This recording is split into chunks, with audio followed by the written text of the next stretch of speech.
Hello everyone, Radhe Radhe. Welcome to my channel JS Med Mantra. And today I am back with the new video that is about your diabetes mellitus. So diabetes mellitus के बारे में आपने सबने सुना होगा कि क्या होता है. That is your blood sugar level, आपके ब्लड में शुगर लेवल का बढ़ जाना. That's called diabetes mellitus. और अब उसके बारे में हम जानेंगे कि कितनी टाइप्स की होती हैं और उसमें कौन सी ड्रग्स यूज़ होती हैं और कुछ ब्रांड नेम्स भी हम जानेंगे. So let's go. So diabetes mellitus are of two types. Mainly ये दो टाइप्स की होती हैं.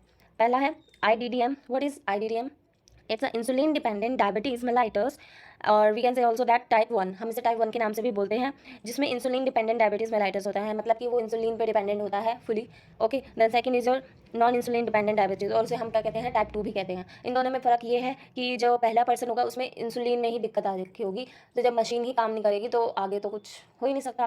ठीक है, इंसुलिन एक मशीन की तरह है. जैसे सपोज इंसुलिन होता कहाँ है, हमारे पेनक्रियाज में. और पेनक्रियाज क्या है, आपने सुना होगा कि एंडोक्राइन ग्लैंड्स होते हैं हमारे, वो टोटल 8 होते हैं. ठीक है, उनमें से आपका एक आता है पेनक्रियाज. ठीक है, पेनक्रियाज में ही आपके क्या हार्मोन्स प्रेजेंट, मतलब हर एक ग्लैंड्स में कुछ हार्मोन्स प्रेजेंट होते हैं और वो कुछ काम करते हैं. तो पेनक्रियाज है, उसमें ग्लैंड्स में आता है. देन इस पेनक्रियाज में आपके मेनली दो ये प्रेजेंट्स होते हैं जो कि क्या काम करते हैं, दैट इज और अल्फा एंड बीटा. ठीक है, अल्फा क्या होता है, ग्लूकागॉन. एंड सेकेंड इंसुलिन जो होता है वो हमारा बीटा सेल्स होते हैं. ठीक है, तो ये सीक्रेट्स करते हैं हमारे इंसुलिन. अल्फा और बीटा सेल्स जो है सीक्रेट्स करते हैं ग्लूकागॉन और इंसुलिन. तो इंसुलिन में जिसकी दिक्कत होगी वो ग्लूकागॉन को चेंज नहीं कर पाएगा. वो मतलब सपोज हम शुगर ले रहे हैं तो इंसुलिन वो कन्वर्ट करता है, प्रोसेस करता है, उसको एनर्जी में कन्वर्ट करके हमारी बॉडी में पूरे में फ्लो करवाता है. ठीक है, और अगर वो ही प्रॉपर नहीं होगा तो कैसे करेगा काम, तब तो फिर सीधा ग्लूकोज आया हमारी बॉडी में फुली ऐसे फैल गया. तो उसी के हमारा फिर हमारा जो है हाइपरग्लाइसेमिक हो जाता है, मतलब कि जब हमारा ग्लूकोज लेवल बहुत ही बढ़ जाता है.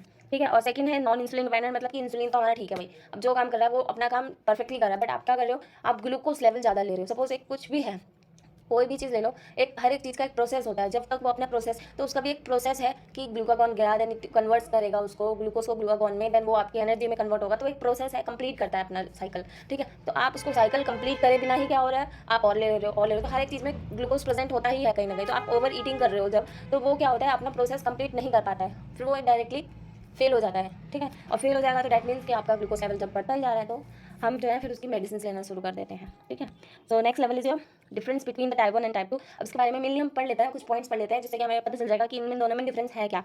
ठीक है, फर्स्ट पॉइंट है टाइप 1 का, onset is less than 20 years, मतलब कि इसका जो होएगा, मतलब ये जब बीमारी होती है हमें तो ये 20 साल से कम में ही हो जाती है, क्योंकि ये एक तरह से इंसुलिन डिफेक्टिव है, कि इंसुलिन ही डिफेक्ट हो रखा है, हमें आगे तो कुछ छोड़ ही दो.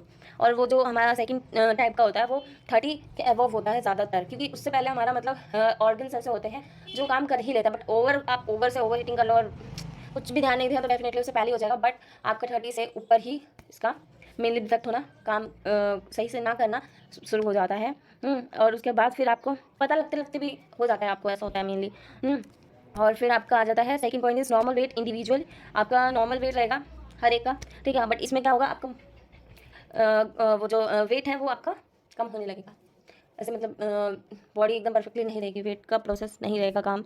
देन सेकंड इज सेकंड हो गया हमारा. Then third is severe insulin deficiency. आपका इंसुलिन का डेफिशिएंसी बहुत हो जाएगा आपको. जैसे इंसुलिन आपने सुने होंगे कि बहुत सारे इंसुलिन हमें प्रोवाइडेड होते हैं बाहर मार्केट्स में. तो वो इंसुलिन सारे अलग अलग ब्रांड्स में हमें, ह्यूमालॉग, ह्यूमेलिन, ठीक है, नोवोलिन, तो ये हमारे रेसिबा हो गया, टॉजियो हो गया, तो ये हमारे सारे इंसुलिन्स होते हैं जो हमें प्रोवाइडेड होते हैं. तो ये डायरेक्टली हमें किसी को इंसुलिन डेफिशिएंसी है तो वो डायरेक्टली इंजेक्शन के थ्रू दिया जाता है उसे, और वो इंसुलिन जो है उसी से ही उसका बॉडी काम करता है, उसके बीटा सेल्स को, उसके अल्फा सेल्स को कंप्लीट करता है, एनर्जी प्रोवाइड करता है. देन फिर इसमें तो आपका मॉडरेट इंसुलिन मतलब ठीक ठाक रहेगा, ना जाके खराब या कुछ ऐसा कुछ नहीं है. मतलब इंसुलिन तो होता ही है ना, जैसे कि हमने बात की थी कि इंसुलिन तो होगा, बट वो प्रोसेस ढंग से नहीं कर पा रहा है just because of your over something. ठीक है, फोर्थ है कीटो एसिडोसिस कॉमन. इसमें कीटो एसिडोसिस कॉमन होता है और इसमें रेयर ही रहता है. वही एक मतलब है कुल मिला के कि इंसुलिन का मतलब ऐसा ऐसा डेफिशिएंसी हो जाना, ऐसी कमी हो जाना कि वो बंदा फिर समझ लो अब उस इंसुलिन के बिना वो जी नहीं सकता. उसको चाहिए, डोज चाहिए एक इंसुलिन का, कि वो जितने टाइम तक कितने घंटे तक चल रहा है, फिर उसके बाद नेक्स्ट डोज, फिर उसके बाद नेक्स्ट डोज, ऐसे ऐसे चाहिए होगा. तो वो जो है कॉमन रहता है इसमें. कॉमन अगर ये समझ लो हाई हो गया ना, अगर यहाँ पर हाई लिख दिया होता तो इट मीन्स कि वो इंसुलिन पे जी रहा है वो बंदा, एक डोज ले रहा है कि इतने टाइम पर उसे डोज चाहिए वरना वो गया. और उसमें टाइप 2 में तो होता ही नहीं है इतना कुछ खास. देन बीटा सेल्स, वही बताया गया कि बीटा सेल्स जो है डिप्लीशंस होते हैं इसमें, और माइल्ड बीटा सेल्स डिप्लीशंस होते हैं इसमें, तो माइल्ड ही रहेगा definitely. Then hyperglycemic controls with insulin. Hyper जो ग्लाइसेमिक होता है, मतलब जब हमारा ग्लूकोज लेवल जब बढ़ता है तो वो इंसुलिन के द्वारा ही कंट्रोल किया जाता है. और hyperglycemic controls with the oral, और इसमें जो है ओरली हम मेडिसिन देते हैं. ठीक है, टाइप 1 में हमारा इंसुलिन देके उनको कंट्रोल किया जाता है, और अगर किसी को टाइप 1 में सपोज वो सही से खा रहा है बट दिक्कत कहाँ इंसुलिन में ही आ गई, उसका इंसुलिन ही ठीक नहीं है, तो वो जो सिंपली ग्लूकोज खाएगा वो कन्वर्ट कैसे करेगा? मशीन तो खराब है, इंसुलिन तो खराब है, तो उसको इंसुलिन की जरूरत पड़ जाती है। बट सेकंड में आपको इंसुलिन तो आपका ठीक ठाक है, बट आप बीटा सेल सी अल्फा सेल सी जो रिलीज़ करते हैं आपका ग्लूकोज, वही आपका बहुत ही ज़्यादा रिलीजमेंट हो जा रहा है, तो आपको ओरल मेडिसिन दी जाती है। ठीक है, फिर आपका आता है आपके ड्रग्स आ जाते हैं, हम उसमें देख लेते हैं। Oral hypoglycemic drugs lower blood sugar level, ये बताया गया कि इसे ब्लड शुगर लेवल को लो करने के लिए यूज़ किए जाते हैं। दे आर इफेक्टिव होते हैं and to control diabetes. The main drawbacks of insulin is that it's not effective orally and must be administered by injection. से ये बताया गया कि इंसुलिन जो है इनका ड्रॉबैक यही है कि आपको ओरली नहीं दे सकते, ये ऐसे कोई ड्रग्स नहीं है कि ओरली हम दे और इसको डायरेक्टली इंजेक्ट करना पड़ता है आपको। ठीक है, इसकी क्लासिफिकेशन हम डाल लेते हैं कौन कौन सी ड्रग्स आती हैं इसमें। First generation and second generation है इसमें फर्स्ट जनरेशन में टॉलबिटामाइड, क्लोरप्रोपामाइड आ गया। देन आता है ग्लिबेनक्लामाइड, ग्लिपिजाइड, ग्लिक्लाजाइड, ग्लीमिप्राइड, वेल्डोक्लिप्टिन एंड वीगोनेट्स में हमारे आ जाते हैं मेटफॉर्मिन, जो कि बहुत ही फेमस हमने सुने ही होंगे सबने। रिपाग्लिनाइड आ जाते हैं। Then rosiglitazone, pioglitazone, acarbose and miglitol. अब उनकी क्लासिफिकेशन हम डाल लेते हैं विद द ब्रांड नेम्स।